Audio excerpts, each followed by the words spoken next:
Hey everyone, today we're reviewing Lemme Burn. When a celebrity launches a wellness product, we all get curious. So when Lemme Burn hit the market, we decided to try it out to see if it's more than just another influencer hype. The product claims to boost metabolism, increase energy, and help burn fat naturally through ingredients like caffeine, green tea extract, and L-carnitine.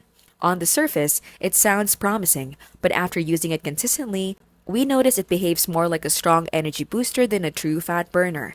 It gives you that initial kick of alertness, but it doesn't necessarily help shed pounds unless your diet and workouts are already dialed in.